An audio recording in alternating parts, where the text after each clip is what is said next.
സ്തോത്രം ചെയ്യുന്നു. ഏകദേശം 6 വർഷത്തോളം ജോണിച്ചാനും അമ്മാമിയും അംഗമായിരുന്ന ചർച്ചിലെ പാസ്സായി ശുശ്രൂഷിപ്പാൻ ദൈവം എനിക്ക് സാവകാശം ഒരുക്കി. ജോണിച്ചാനും അമ്മാമിയും ഞങ്ങളെ വളരെ ആത്മാർത്ഥമായി സ്നേഹിച്ചിരുന്നു. ഞങ്ങൾക്കും അവരോട് അങ്ങനെ തന്നെയായിരുന്നു. എപ്പോൾ ചെന്നാലും നമ്മുടെ അമ്മാമ വയ്യായെങ്കിലും ഭക്ഷണം കഴിപ്പിക്കാൻ ഇവിടത്തില്ലായിരുന്നു. ഒന്നുമല്ലെങ്കിൽ ഒരു ഓമയ്ക്കായെങ്കിലും ചെത്തിത്തരാൻ ഇവിടത്തില്ലായിരുന്നു. തികഞ്ഞ ആത്മാർത്ഥതയ്ക്കായ ദൈവത്തെ സ്തുതിക്കുന്നു. എനിക്കറിയാം, ജോണിച്ചാൻ ശരീരത്തിൽ അശക്തനാണെങ്കിലും സർവശക്തനാവുന്ന ദൈവം ജോണിച്ചാനെ ശക്തീകരിക്കട്ടെ. റെജി കുടുംബം, വിജി കുടുംബം അവരെ ദൈവം ആശ്വസിപ്പിക്കട്ടെ. ഞാൻ സ്നേഹിക്കുകയും ബഹുമാനിക്കുകയും ചെയ്യുന്ന കർത്താവ് പ്രസിദ്ധനായ ഇന്ത്യ പെന്തക്കോസ്ത് സഭയുടെ Kerala state secretary pastor Philip Thomas അവர்களுമായി വേദി പങ്കിടുവാൻ എനിക്ക് ലഭിച്ച അവസരത്തെ ഓർത്ത് ദൈവത്തിന്റെ വലിയ നാമത്തെ ഞാൻ വാഴ്ത്തുകയും സ്തോത്രം ചെയ്യുകയും ചെയ്യും. ഒരു വാക്യം ഞാൻ വായിക്കുന്നു.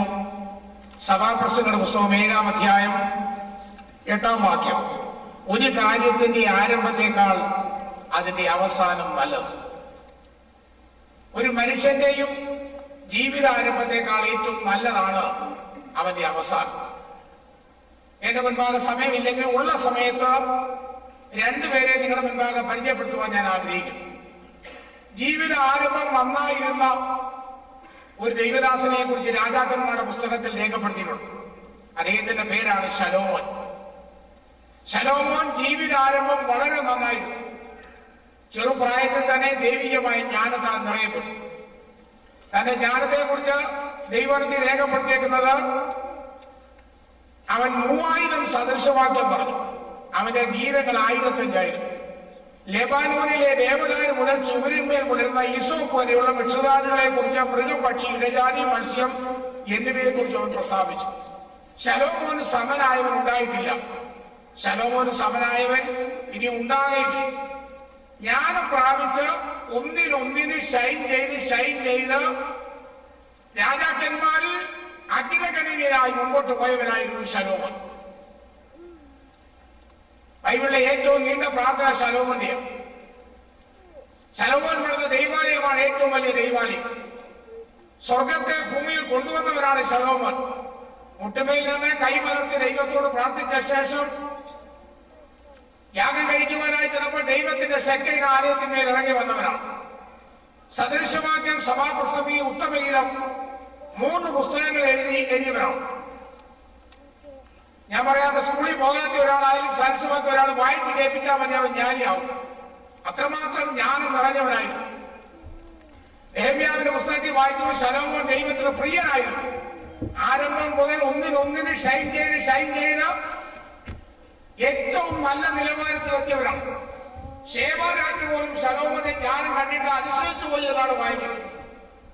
എന്നാൽ ശലോമോന്റെ ജീവിതാവസാനം പരാജയമായി. കുത്തഴിഞ്ഞ ജീവിതമായി. മോറൽ സൈഡ് മോശമായി. തന്റെ ഭാര്യമാർ 700, വെപ്പാട്ടികൾ 300, ടോട്ടൽ 1000 പേര്. ഞാൻ ചിലപ്പോൾ വിചാരിക്കാൻ നേരിട്ട് ഞാൻ ജോലിപ്പെട്ട പ്രിയപ്പെട്ടവര് ശലോമോനെ കുടുംബത്തേക്കും ഇപ്പൊ അമേരിക്കൻ തന്നെ ശലോമോനെ കുടുംബത്തേക്കും കൊടുത്ത് ക്ഷണിച്ചെന്നിരിക്കട്ടെ.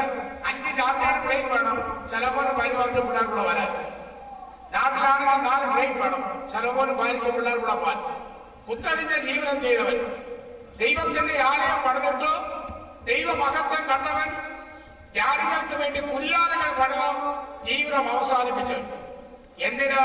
ഇത്രയും ഉയർന്ന ശലോമോൻ ജീവിതാവസാനം വന്നപ്പോൾ വിശ്വാസ വീരന്മാരുടെ പട്ടികയിൽ വരാതെ തള്ളപ്പെട്ടവനായി മാറ്റപ്പെട്ടു.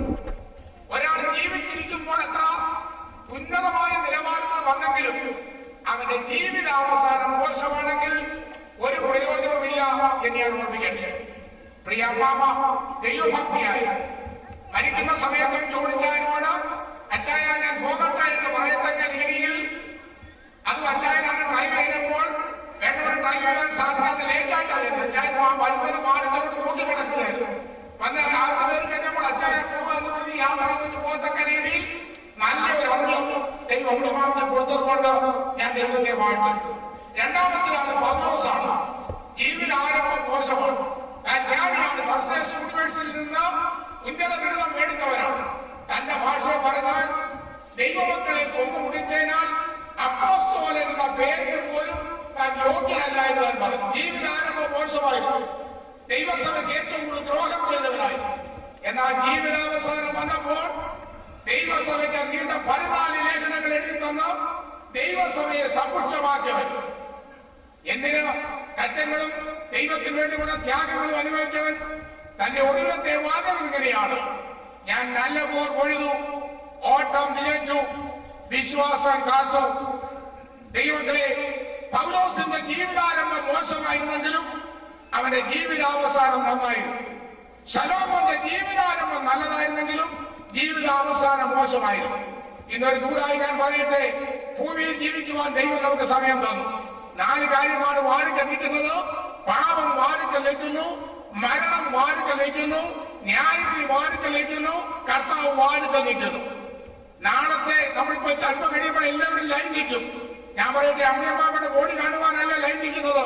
നാളെയോ മറ്റന്നാളോ ഇതുപോലെ പെട്ടിക്കകത്ത് കയറുവാൻ നമ്മളെല്ലാം ലൈൻ നിൽക്കുന്നവരാണ്. ആരുടെ ചാൻസാണ് ആദ്യം വരുന്നത് അറിയത്തില്ല.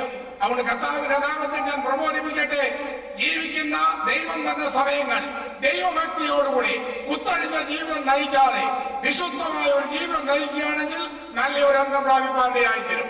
എബ്രായ ലേഖനത്തിൽ ഒരു വാക്യം എഴുതിയിട്ടുണ്ട്. എബ്രായ ലേഖനം 11-ാം അധ്യായം 35-ാം വാക്യം: മറ്റു ചിലർ ഏറ്റവും നല്ലൊരു ഉയർത്തെഴുന്നേൽപ്പ് ലഭിക്കേണ്ടതിന് ഉത്ഥാനം കൈക്കൊള്ളാതെ ഭേദ്യമേറ്റു. അപ്പൊ ഉയർത്തെഴുന്നേൽപ്പിൽ വ്യത്യാസമുണ്ട്. എല്ലാവരും വിചാരിക്കുന്ന കർത്താവിന് കാഹളം ധരിക്കും, എല്ലാവരും ഉയർത്തെഴുന്നേൽക്കും. ഉയർത്തെഴുന്നേൽപ്പിൽ വ്യത്യാസമുണ്ട്. പക്ഷെ വിനി തോമസ് അവർ പറഞ്ഞു, സൂര്യന്റെ തേജസ് വേറെ, ചന്ദ്രന്റെ തേജസ് വേറെ, നക്ഷത്രങ്ങൾ തേജസ് കൊണ്ട് വ്യത്യാസമുണ്ട്. ഉയർത്തെഴുന്നേൽക്കുമ്പോൾ തന്നെ കർത്താവിന് വേണ്ടി പ്രവർത്തിച്ചവർ സൂര്യനെ പോലെയും ചന്ദ്രനെ പോലെയും നക്ഷത്രങ്ങളെ പോലെ ഉയർത്തെഴുന്നേൽക്കും.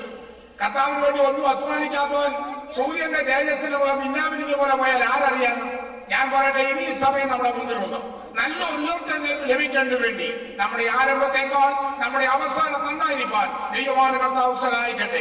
യേശു വരും, കാഹളം ധരിക്കും, ക്രിസ്തുവിൽ മരിച്ചവർ ഉയർത്തെഴുന്നേൽക്കുമ്പോൾ പ്രിയ അമ്മാമ ആത്മ ഉയർത്തെഴുന്നേൽക്കും. ജീവനോടുകൂടെ ശേഷിക്കുന്ന നാമം രൂപാന്തരപ്പെട്ട് ആകാശമേഖലകളിൽ കർത്താവിനെ എതിരേൽപ്പാൻ ഉള്ള സമയം വളരെ അടുത്തുപോയെന്ന് അറിയുന്നതിനാൽ നമുക്ക് അതിനുവേണ്ടി ഒരുങ്ങാം. ദുഃഖത്തിന് എല്ലാവരെയും സർവശക്തനായ ദൈവം ആശ്വസിപ്പിക്കട്ടെ.